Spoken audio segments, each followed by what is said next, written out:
y perseveraban en la doctrina de los apóstoles. Hechos 2:42a.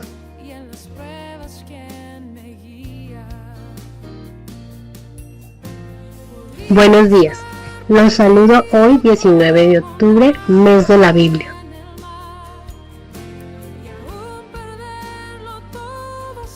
Todos son bienvenidos a nuestro tiempo de comunión de los domingos en la mañana. En esta ocasión el tema es la comunión y la doctrina.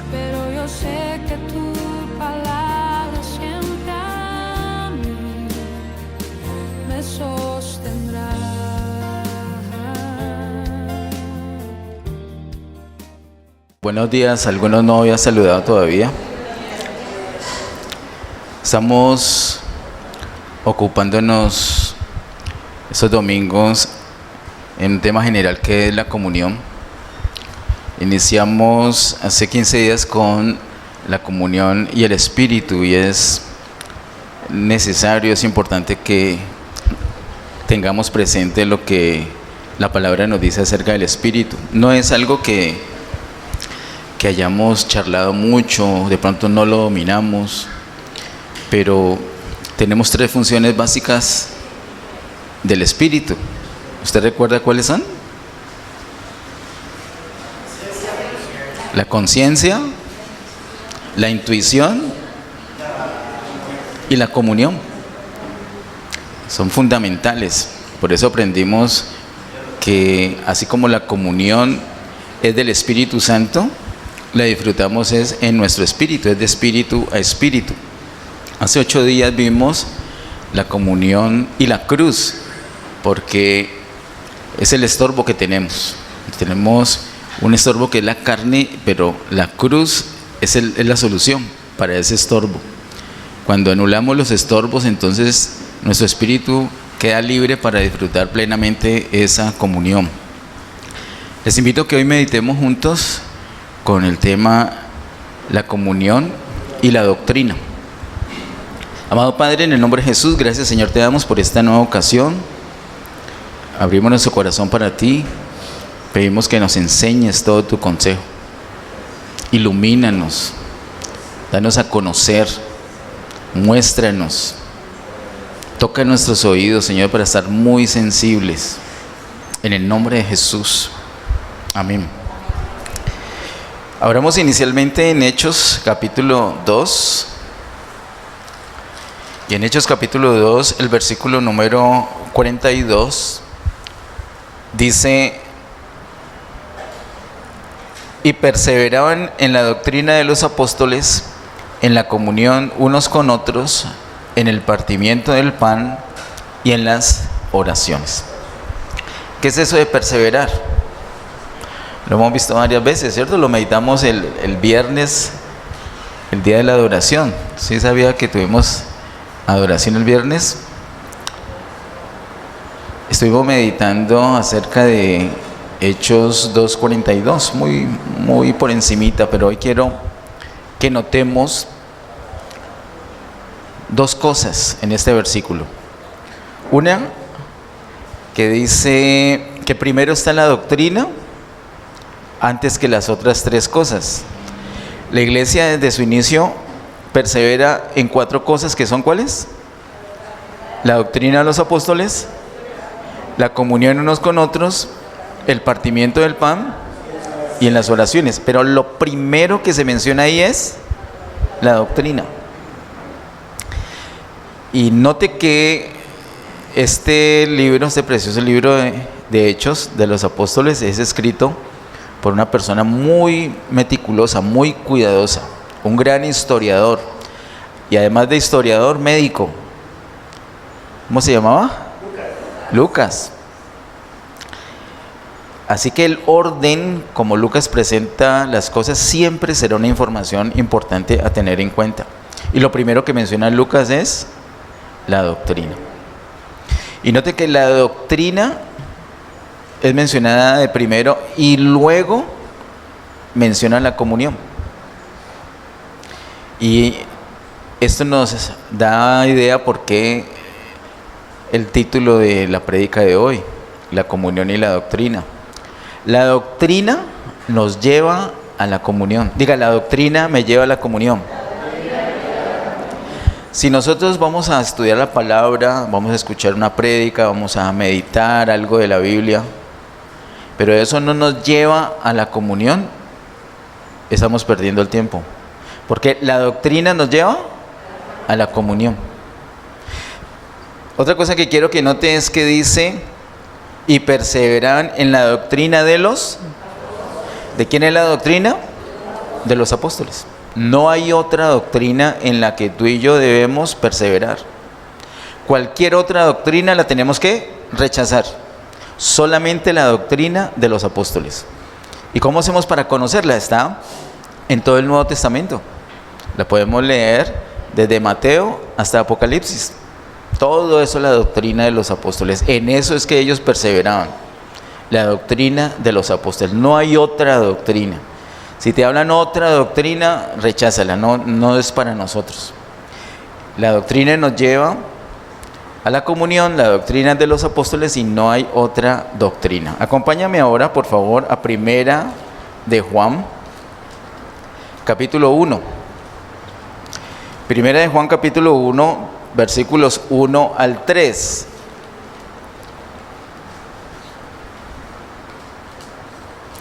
Dice en Primera de Juan capítulo 1, versículos 1 al 3, lo que era desde el principio, lo que hemos oído, lo que hemos visto con nuestros ojos, lo que hemos contemplado y palparon nuestras manos tocante al verbo de vida, porque la vida fue manifestada y la hemos visto y testificamos y os anunciamos la vida eterna, la cual estaba con el Padre y se nos manifestó. Lo que hemos visto y oído, esto os anunciamos, para que también vosotros tengáis comunión con nosotros. Y nuestra comunión verdaderamente es con el Padre y con su Hijo Jesucristo. El apóstol Juan dice claramente acá que ellos hablan una palabra, ellos anuncian una palabra.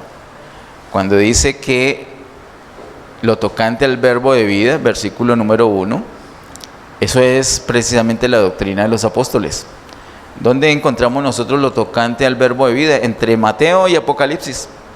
Toda esa es la doctrina de los apóstoles, y ellos anuncian la doctrina, anuncian la palabra, y el versículo 3 nos dice específicamente cuál es el propósito. Dice, para que también vosotros tengáis comunión con nosotros. ¿Quiénes son esos nosotros? Los apóstoles. Y luego dice, y nuestra comunión. Así que la comunión es ¿de quién? Según el versículo 3, ¿de quién es la comunión? ¿De quién está hablando ese versículo 3? Está hablando de los apóstoles. ¿Sí o no? ¿Sí o no? Dice el versículo 3, y lo que hemos visto y oído, esto os anunciamos. ¿Quiénes? Los apóstoles. Para que también vosotros tengáis comunión con nosotros. ¿Con quiénes? Nosotros tengamos comunión con quiénes, con los apóstoles. Y luego dice, y nuestra comunión. ¿Quién está diciendo eso?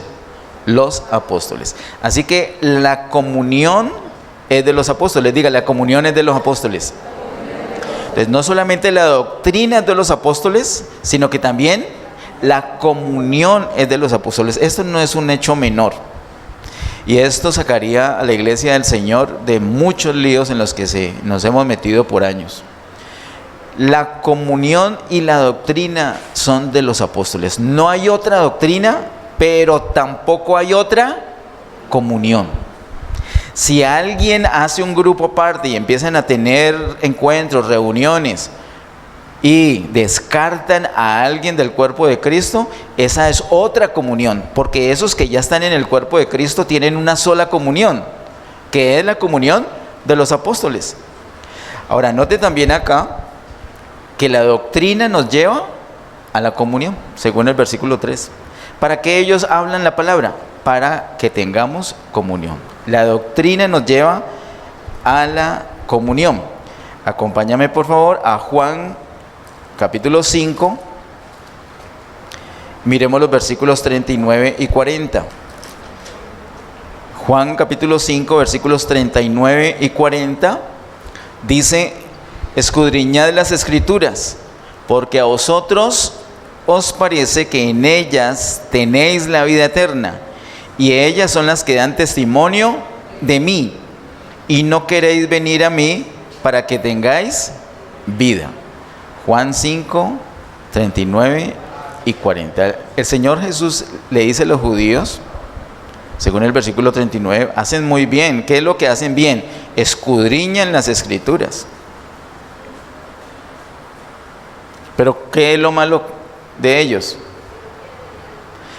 Versículo 39, muy bien, escudriñan las Escrituras, pero en el 40 está lo negativo de ellos. ¿Qué es lo negativo?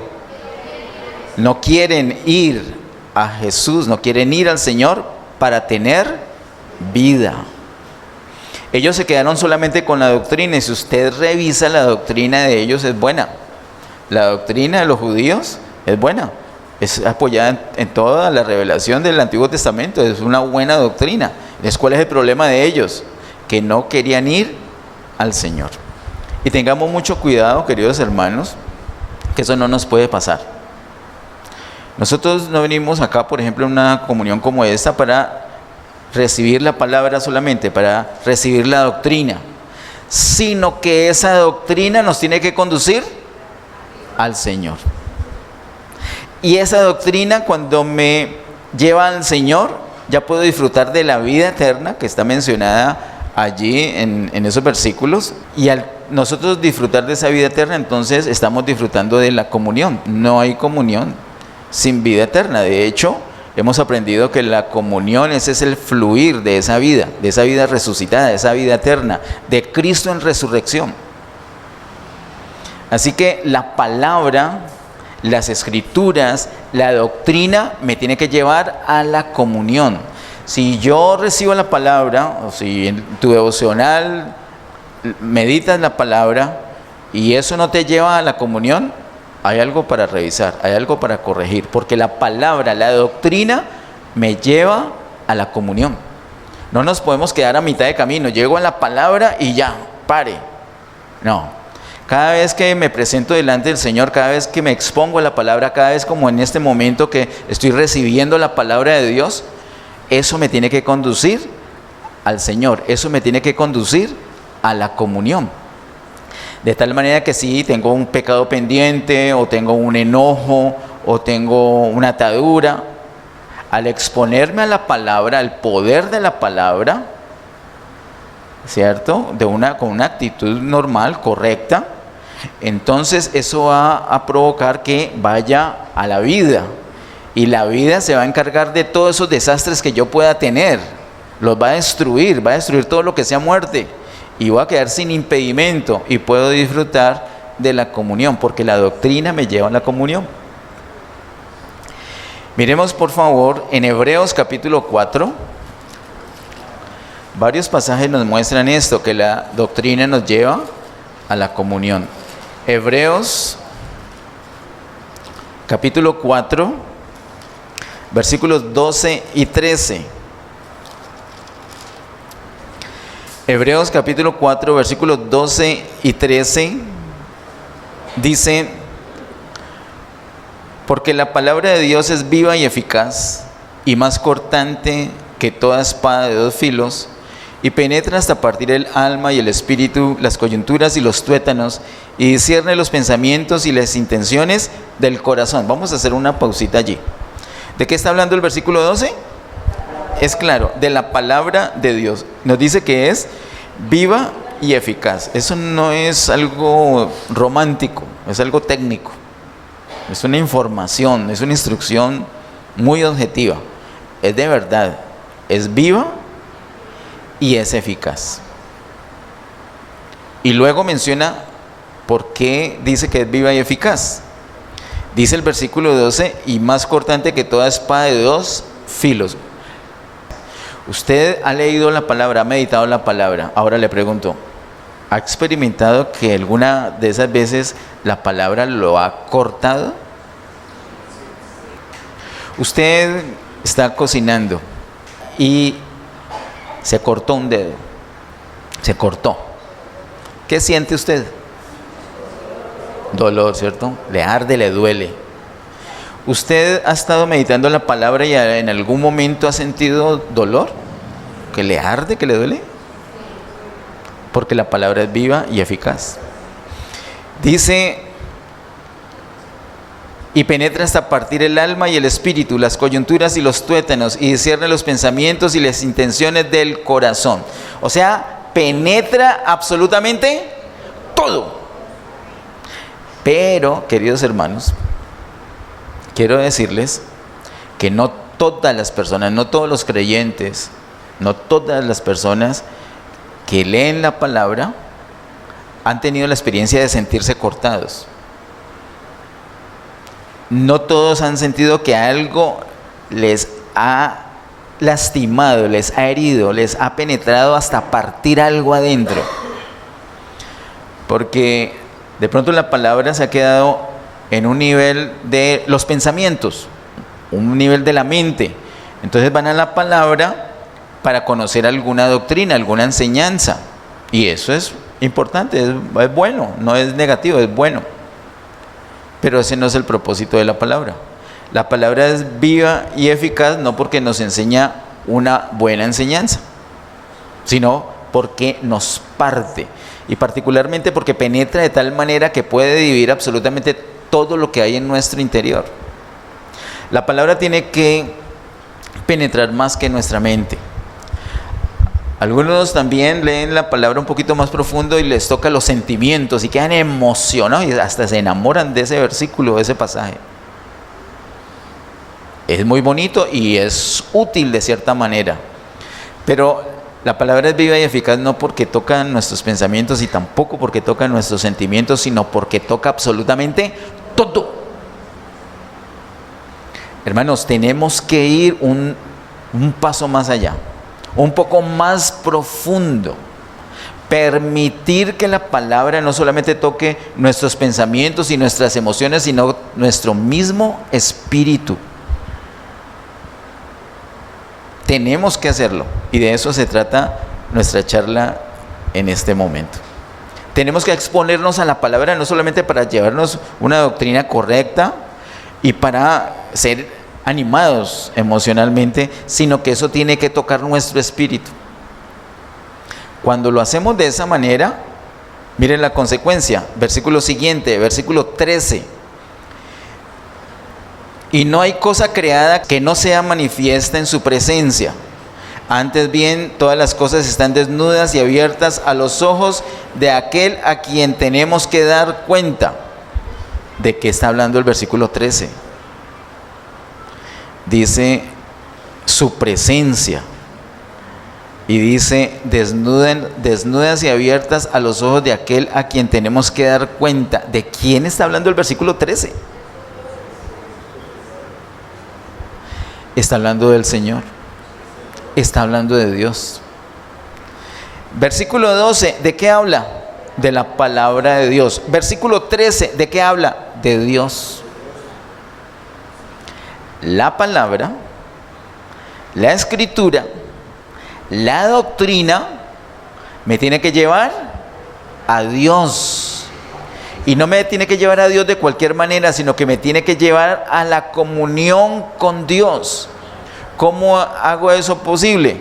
Si me presento delante de la palabra, no solamente para certificar alguna idea que ya tengo en mi cabeza o algo que he sentido, sino mucho más. Aliméntame, Señor. Recuerda como en Salmos capítulo 1, ¿cada cuánto meditaban en el Señor? De día y de noche. No es un momentico y ya, y después ya, puro fútbol, puro negocio, puro familia, otros temas.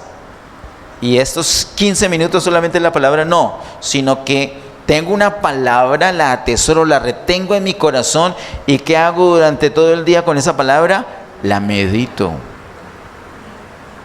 Y así me estoy exponiendo a la palabra para que no solamente sea un nivel mental o emocional, sino espiritual. Y ahí es donde realmente estoy comiendo, estoy alimentándome de la palabra. El Señor dijo, las palabras que yo les he hablado, está en Juan capítulo 6 son espíritu y son vida.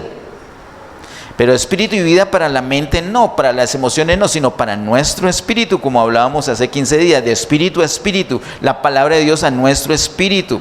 Ahí es donde sacamos mayor provecho. Cuando hacemos el ejercicio de meditar en la palabra de tal manera que nos atraviese todo, entonces nos damos cuenta que realmente estamos delante de la presencia del Señor. Y vamos a cambiar las preguntas, no vamos a decir, ¿qué quiere decir esto? No endurezcáis vuestros corazones. Lo estoy leyendo en Hebreos 3:8. ¿Qué querrá decir eso? Ya no voy a preguntar qué quiere decir, sino como estoy delante del Dios mismo, le puedo preguntar al Señor otra cosa. Le puedo preguntar, Señor, ¿qué me estás diciendo? ¿Qué es lo que quieres que haga?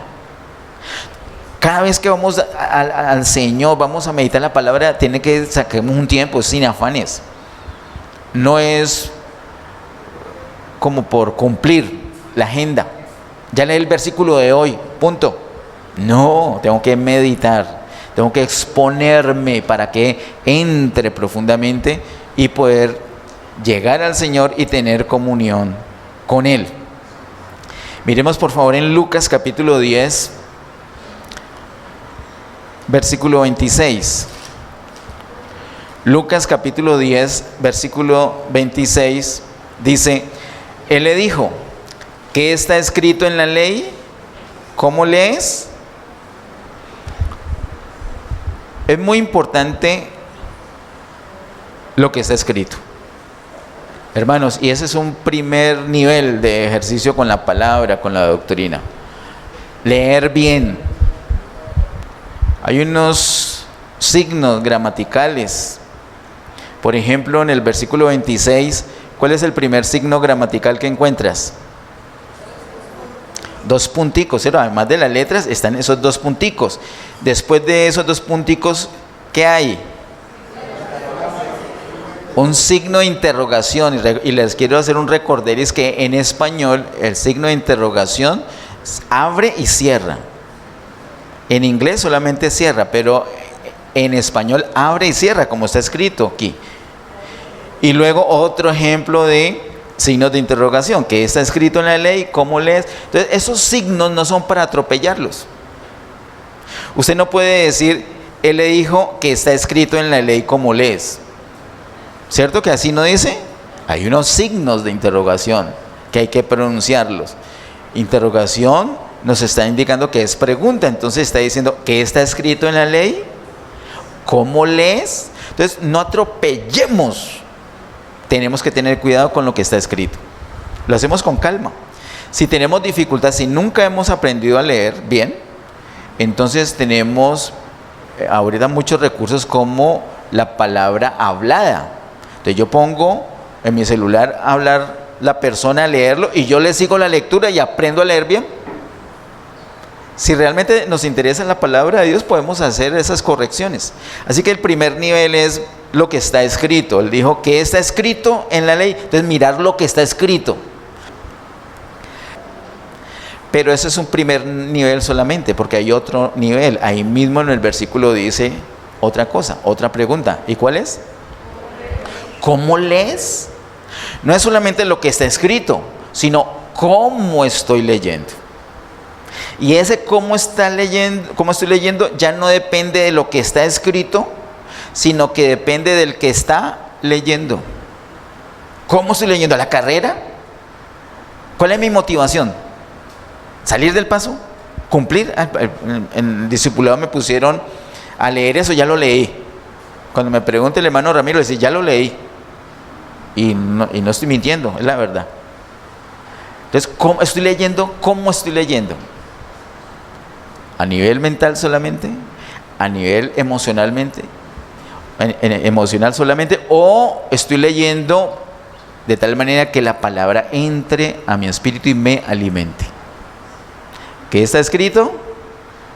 ¿Cómo lees? Esas preguntas las tenemos que tener bien definidas. En 2 Corintios capítulo 3, versículos 15 al 18, dice, 2 Corintios capítulo 3, versículos 15 al 18.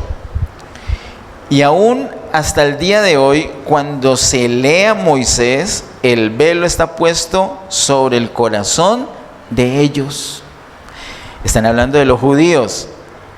Los judíos, cuando en este momento, actualmente, cuando ellos leen las escrituras, cuando leen a Moisés, ellos no dicen, gloria a Dios, Jesús es el Señor, ya vino el Mesías. No, sino que el velo todavía lo tienen puesto. Cuando se lee a Moisés, el velo está puesto sobre el corazón de ellos. Tienen un velo, y muchas veces a nosotros, sin ser judíos, nos puede pasar lo mismo. Vamos a la palabra de Dios y pero no sé, no veo, no entiendo. ¿Por qué? Porque hay un velo. Entonces, no solamente en la doctrina, no solamente leer por leer, porque como dice el mismo apóstol en la misma carta, la letra, ¿qué es lo que hace la letra? La letra solita mata, pero el Espíritu vivifica. Usted algunas veces puede leer algo en la palabra y dice, no, qué pereza esto, y no siente provecho, porque solamente fue letra, porque hay un velo que no nos deja ver más allá. Pero eso, si nos lleva a la comunión, experimentamos que el Espíritu vivifica con la misma palabra. No la cambiamos. Ay, no, esta letra mata, leamos otra cosa. No, la misma palabra. Pero no solamente lo que está escrito, sino cómo lo estoy leyendo. Yo me tengo que exponer a la palabra, porque si tengo un velo, ese velo tiene que ser retirado. ¿Y cómo hago para que se retire ese velo? Tengo que pedir la misericordia al Señor, tengo que estar en comunión con el Señor. Me pongo a adorar. Versículo 16 de 2 Corintios 3. Pero cuando se conviertan al Señor, el velo se quitará. Entonces, la doctrina me tiene que llevar al Señor. Miren, ¿sí ves? El verso 16 ya nos habla del Señor. Ya no nos habla de Moisés refiriéndose a la escritura, sino que nos habla directamente del Señor en la conversión. La palabra, la doctrina me tiene que llevar al Señor. Versículo 17. Porque el Señor es el Espíritu, y donde está el Espíritu del Señor, allí hay libertad. Si ahí está el Espíritu, ya puedo hablar de comunión.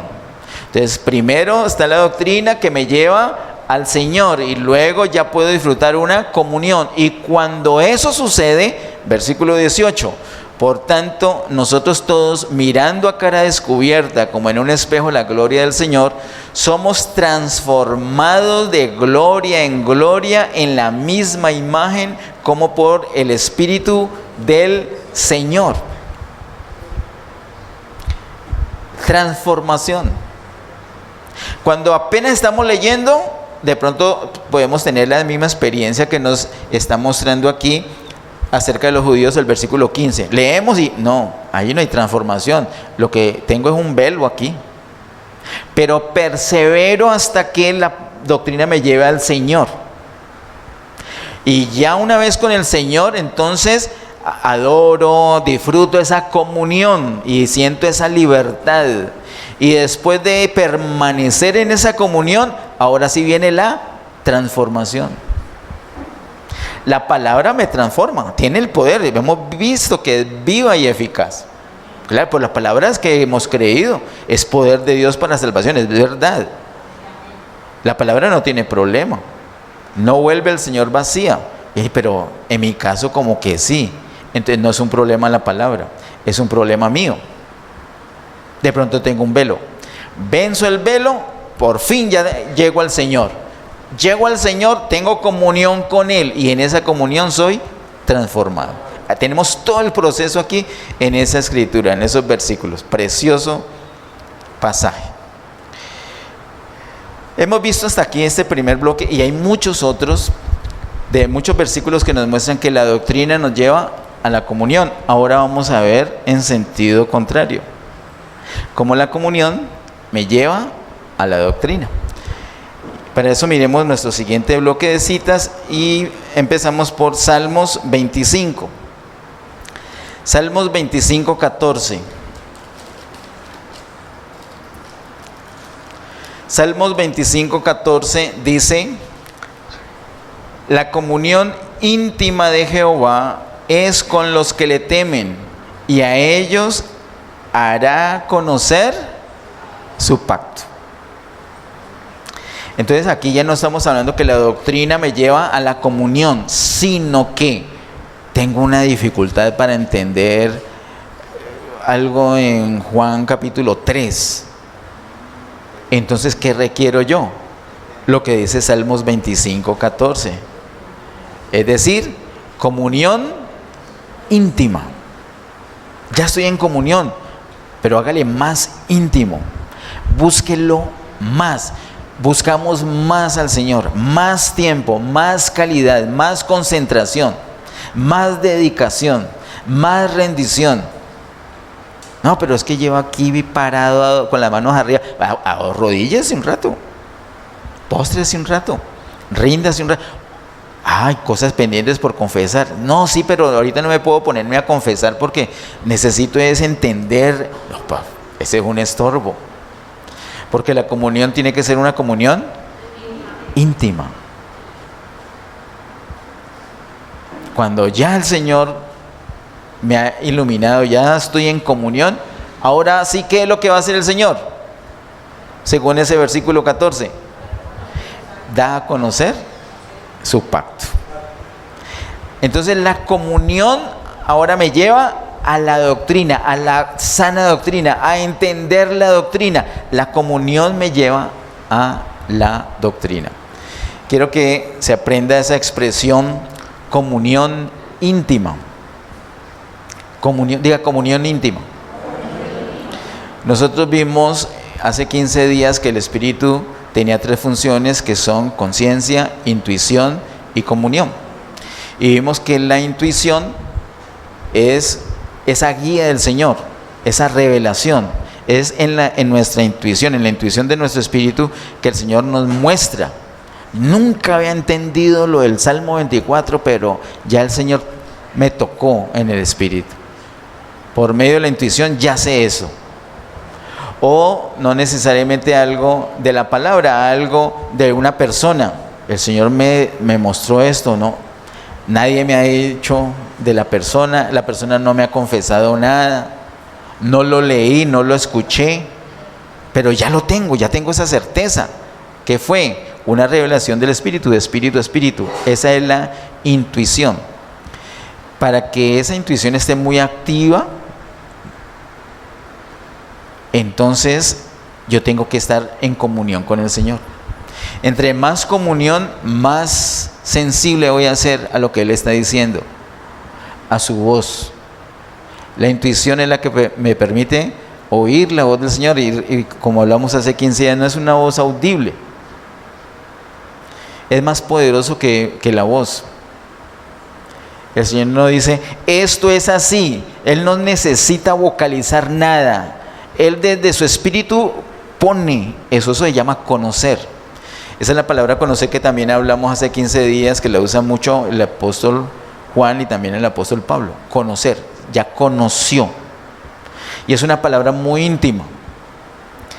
En Mateo capítulo 1, cuando se dice acerca del nacimiento de nuestro Señor Jesús, dice que José no conoció a María hasta que nació el Señor Jesús. Y luego dicen que le pusieron el nombre y todo aquello.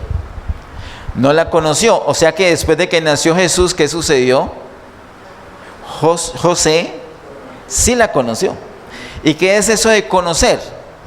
En el capítulo 1 de Mateo, que tuvieron intimidad, tuvieron sexo, tuvieron relaciones sexuales, tuvieron relaciones íntimas, como pareja, como matrimonio. Y de esas relaciones nacieron unos hermanitos de Jesús. ¿Recuerdan? ¿Cuántos hermanos varones? 4. ¿Y cuántas mujeres? Mínimo dos. Mínimo dos, o sea que por lo menos tuvo 6 hermanitos. Pero eso fue después que Jesús ya había nacido. ¿De acuerdo? José no la conoció. Esa palabra conocer es la misma raíz que se utiliza cuando Pablo nos dice conocer por parte del Espíritu en 1 Corintios capítulo 2, que lo vimos hace 15 días, o que continuamente lo utiliza el apóstol Juan en su evangelio y en las cartas. Conocer no es que investigó o que alguien le dijo, sino que el Señor desde su espíritu le puso esa información, ese dato se lo grabó en el espíritu de la persona por medio de la intuición. Entonces nos habla de una comunión íntima. Ese conocimiento es por una comunión íntima. Esa comunión íntima nos lleva a ese verdadero conocimiento. La comunión íntima nos lleva a la doctrina. Miremos por favor en 1 Timoteo capítulo 4, verso 16, la primera parte. 1 Timoteo capítulo 4, verso 16, la primera parte, dice: ten cuidado de ti mismo y de la doctrina.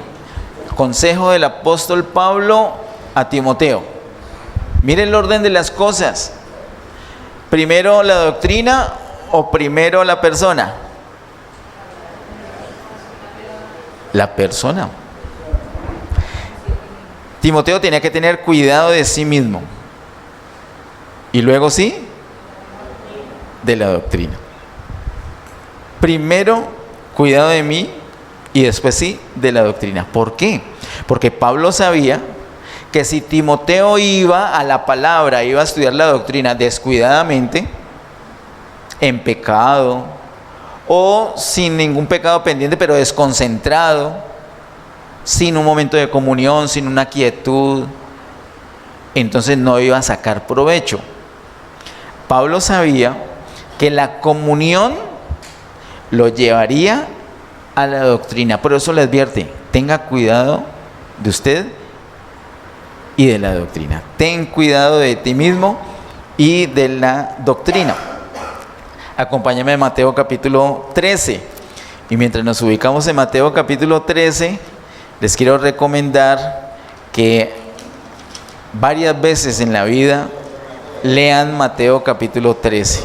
Varias veces, medítenlo.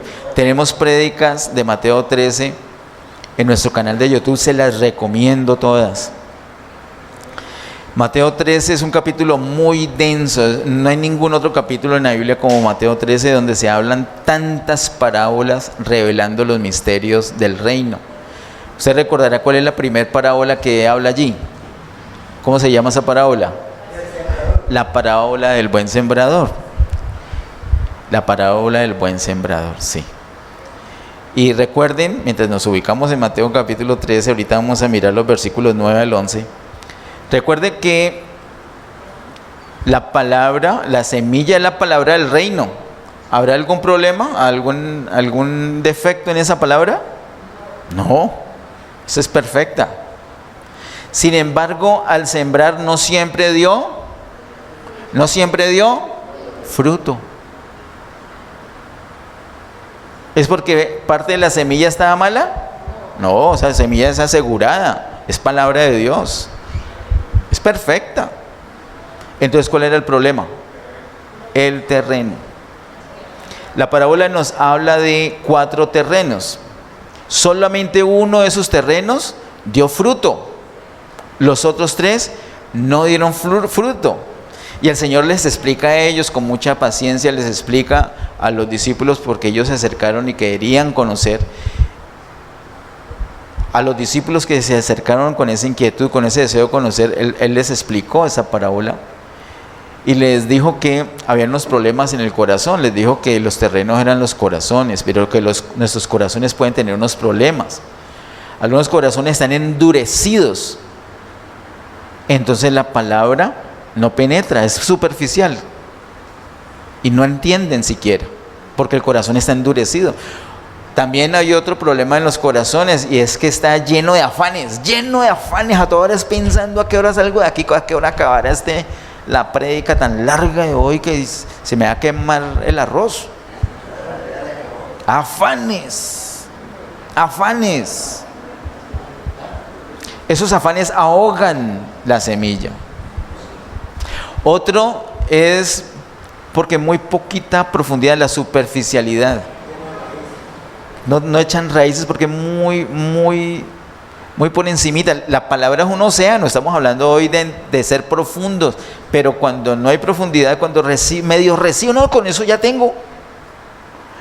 Y gloria a Dios, y sí, la recibe feliz, pero no persevera porque no ahondó, esa superficialidad no sirve. Entonces el Señor explica que hay que quitar todos esos problemas. Por eso Pablo le dice muy bien a Timoteo, cuida de ti mismo. Antes de ir a la palabra, ¿cómo está el corazón? ¿Está endurecido? Comunión con el Señor, que el Señor lo quebrante, que el Señor lo arregle. Mucha basura, muchas cosas que va a ahogar esa semilla, que el Señor le limpie ese corazón. Muchas piedras que no van a permitir profundidad, que renuncia a todo eso. Cuida de ti mismo. Y ahora sí, de la doctrina. Entonces se prepara el corazón y cuando el corazón ya está listico, la semilla que es garantizada va a dar fruto. El año pasado estuvimos todo un año hablando de cruz. Yo espero que esa semilla haya caído en corazones que ya saben que es cruz y que buscan y abrazan la cruz. Este año hemos estado hablando de comunión. Yo espero que haya un resultado, que haya un fruto. Y decir que yo espero es mucho. El Señor es el que espera, porque el sembrador no es el predicador, sino que el sembrador es el Señor. Él nos ha sembrado una palabra y Él quiere que nos reconciliemos. Él está ahí con los brazos cruzados. Vamos a ver, ya la sembré, espero un fruto. No hay fruto. El Señor ya ha dicho por qué. Porque hay estorbos, hay endurecimiento, hay obstáculos o hay superficialidad. Pero si todo eso se sana y el Señor tiene el poder de sanar todo eso, la palabra va a penetrar y va a dar fruto.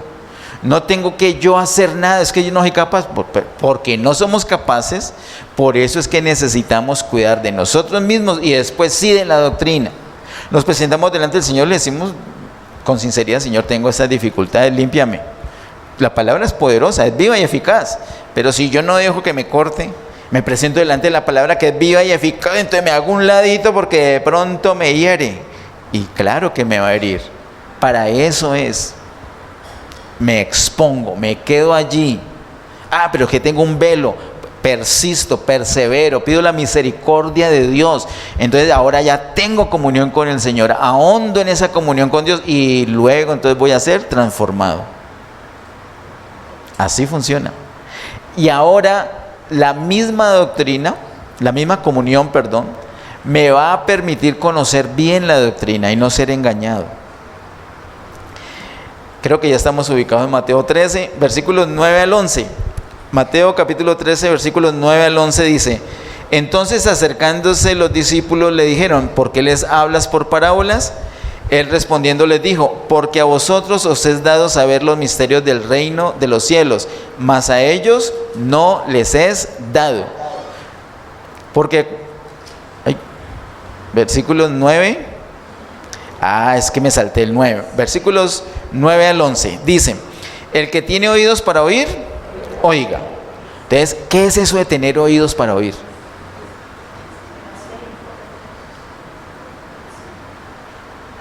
¿A qué se refiere eso? Porque el Señor ya les está explicando. Ya ha dicho la parábola, dijo: el que tenga oídos para oír, oiga. ¿Todos los que estaban allí tenían oídos para oír? No, todos no. ¿Cuáles eran los que no tenían oídos? Los que tenían el corazón endurecido, los que estaban llenos de abrojos y espinos, los que estaban llenos de piedras, esos no. ¿Y cuáles sí? Los que ya habían cuidado de sí mismos, los que habían ido delante del Señor y el Señor le dijo: Señor, límpiame porque yo necesito tu palabra, yo necesito que actúes viva y eficaz, yo no la voy a estorbar, quita todos esos estorbos. Esos tenían oído, entonces la palabra penetró. y tuvieron revelación. El oído, queridos hermanos, acá se está refiriendo a la intuición. Diga intuición. Porque no es un oído físico, es un oído espiritual. ¿Cómo percibimos la voz del Señor? Con la intuición. Ese es nuestro oído espiritual. La intuición es la que me permite recibir de parte de Dios. Pero si yo estoy endurecido, ¿cómo voy a recibir? No recibo. Si yo estoy entretenido, ¿cómo? No, tengo que enfocarme en el Señor. Y ahí sí recibo. Y una vez que recibo, da fruto. No es que, Dios mío, ahora recibí esto, ahora el problema para fruto. No es así, ya la recibió. Así es el conocimiento, ya tuvo un momento de intimidad. Mire que ellos dicen, el versículo 10 dice, entonces acercándose, ellos se acercaron. Ellos tenían ese deseo. Esa comunión los llevó a recibir, la comunión los llevó a la doctrina, los llevó a entender la palabra. A vosotros os es dado saber los misterios del reino de los cielos, mas a ellos no les es dado. ¿Quieren saber los misterios de Dios? Sí. Entonces, comunión. Para que nuestro oído esté listo, para que la intuición esté activa y recibamos ese conocimiento de parte del Señor. Miremos por favor en Colosenses capítulo 1. Colosenses capítulo 1, versículos 9 y 10. Dice Colosenses capítulo 1, versículos 9 y 10. Por lo cual también nosotros desde el día que lo oímos no cesamos de orar por vosotros y de pedir que seáis llenos del conocimiento de su voluntad en toda sabiduría e inteligencia espiritual. Hagamos una comita, una pausita aprovechando esa coma. Miren, dice conocimiento, pero ¿qué conocimiento? Dice el versículo 9, conocimiento de su voluntad en toda sabiduría e inteligencia espiritual. O sea que ese conocimiento, ¿con qué lo va a recibir la persona? Con la intuición de su espíritu. No es con su mente, no es que tan bruto, no entiendo, no es porque sea bruto o sea muy inteligente, no es. Mire, hay gente muy inteligente, usted los han visto, pero súper inteligentes y no entienden la palabra. En cambio, cuando Pedro empezó a predicar, la gente decía, ¡oh, por Dios! Pero usted no es un pescador, pues. No era universitario, no era teólogo, no era seminarista. Entonces tenía comunión con Dios. Y la comunión le permitía estar con su intuición activa. Y entonces el Señor de espíritu a espíritu le daba revelación. Él fue el que dijo, tú eres el Cristo, el Hijo del Dios viviente. El pescador fue el que dijo eso. Por favor, qué fundamento tan grande. ¿Dónde recibió eso? ¿Se lo enseñó carne o sangre? No es a la mente, sino el Padre Celestial. Es por la intuición que Pedro recibió eso. Y acá Pablo nos habla en ese versículo 9 que él en las oraciones pide que los colosenses sean llenos del conocimiento de su voluntad en toda sabiduría e inteligencia espiritual. Y hay un propósito, versículo 10, para que andéis como es digno del Señor, agradándole en todo, llevando fruto en toda buena obra y creciendo en el conocimiento de Dios. Si tiene comunión, va a recibir esa palabra, la va a recibir bien, y esa palabra va a dar fruto. Es la misma idea de la parábola del buen sembrador. De cómo nos acercamos al Señor. La palabra ya está garantizada, pero el asunto es cómo está el terreno. Entonces cuidemos ese terreno, tengamos esa humildad de ir delante del Señor y admitamos nuestros pecados, las cosas que estén mal. Él nos limpia y ahora sí nos va a poder poner en nuestra intuición la revelación. Y cuando ya está en la revelación, ahora sigue el siguiente esfuerzo. No es siguiente esfuerzo, ahora sí viene el fruto. Mire, el fruto es un resultado. Usted siembra el mango y usted no está alando el mango para que salga el fruto. No, el fruto sale solito. Entonces, cuando en nuestra intuición el Señor ha colocado la doctrina, ha colocado su palabra, ha colocado su voluntad, ya está hecho. Andamos literalmente en esa luz. Él nos guió, punto, ya está hecho. Ay, que no somos capaces. El Señor no tiene ningún problema con eso. Ya lo reveló al Espíritu, ya está hecho. Así es que tenemos que conducirnos. Vamos por favor a nuestra última parte en Primera de Juan. Primera de Juan capítulo 2. Primera de Juan capítulo 2 es espectacular. Con esto cerramos hoy, si el Señor lo permite. Primera de Juan capítulo 2, el versículo 13. En Primera de Juan capítulo 2, versículo 13 dice: os escribo a vosotros padres, porque conocéis al que es desde el principio. Os escribo a vosotros jóvenes, porque habéis vencido al maligno. Os escribo a vosotros hijitos, porque habéis conocido al Padre. Tres categorías que ya las hemos visto. Ese versículo 13 nos habla que el apóstol Juan escribió a tres grupos de creyentes. El primer grupo llama padres, el segundo jóvenes y el tercero hijitos. El primero son personas que hace tiempo son convertidas, son maduros, han crecido espiritualmente. El segundo lleva menos tiempo, pero suficiente para haberse fortalecido en la palabra y vencer al enemigo.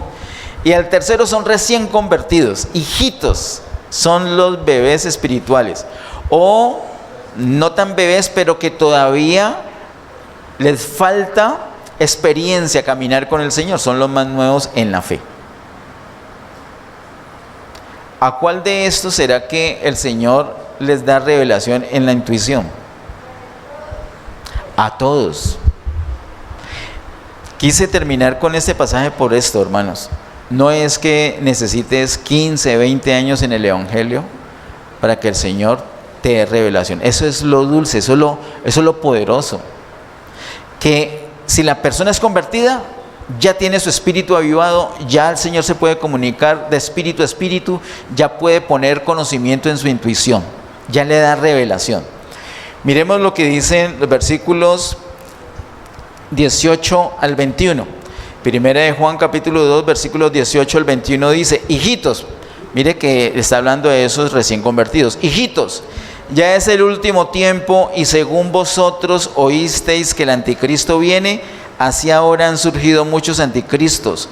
Por esto conocemos que es el último tiempo. Salieron de nosotros, pero no eran de nosotros, porque si hubiesen sido de nosotros, habrían permanecido con nosotros. Pero salieron para que se manifestase que no son de nosotros.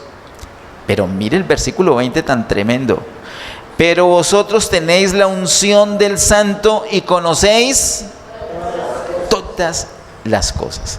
¿Qué es eso de la unción del Santo? La unción del Santo es el Espíritu.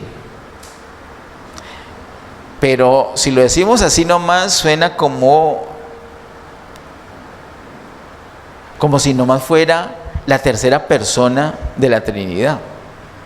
Bueno, cada vez que en la Biblia se dice Espíritu, no se refiere a la tercera persona. Cuando se refiere a la tercera persona dice Espíritu Santo específicamente, o Espíritu de Cristo. Pero cuando se dice Espíritu, no solamente es el Espíritu, la tercera persona de la Trinidad, sino Padre, Hijo y Espíritu, que se hicieron carne, o solamente el Hijo se hizo carne. Hemos aprendido en Juan capítulo 1 que Dios se hizo carne, pero también hemos aprendido en 1 Corintios 15:45 que ese Dios hecho carne en resurrección vino a ser Espíritu vivificante. Y aquí lo tenemos al Espíritu vivificante como la unción. Cuando una persona recibe al Señor, está recibiendo al Padre, al Hijo y al Espíritu Santo. Eso está en Juan capítulo 14. La persona no solamente recibe al Padre, o solamente al Hijo, o solamente al Espíritu Santo, no los podemos dividir. Recibe a Dios triuno, Padre, Hijo y Espíritu Santo.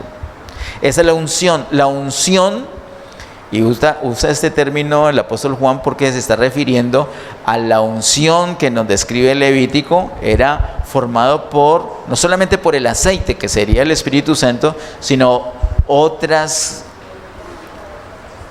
especias. Y es una mezcla, y aquí tenemos una mezcla. Es el Espíritu, la unción es la presencia de Cristo resucitado en nosotros.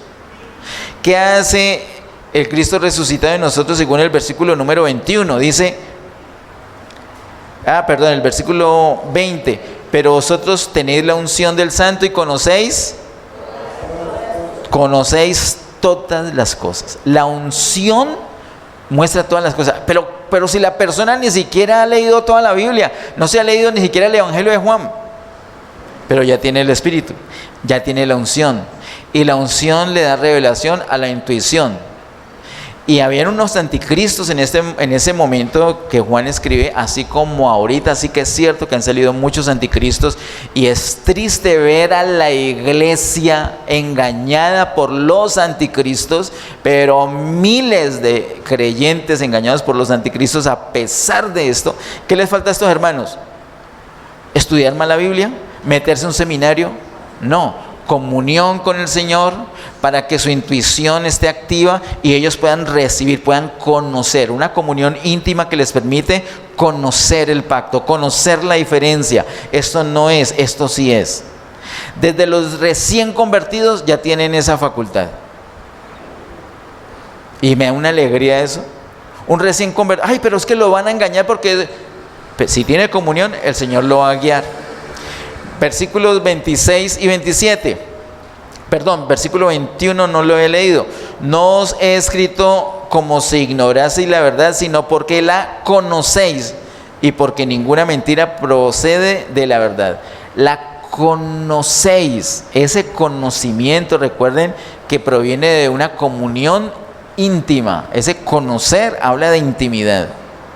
Entonces no es porque se la pasa leyendo la Biblia, porque puede leer la Biblia con el velo, sino que se la pasa en comunión con el Señor. Y no sabe griego, no sabe arameo, de pronto ni español, pero ya tiene el Espíritu, y el Espíritu le guía.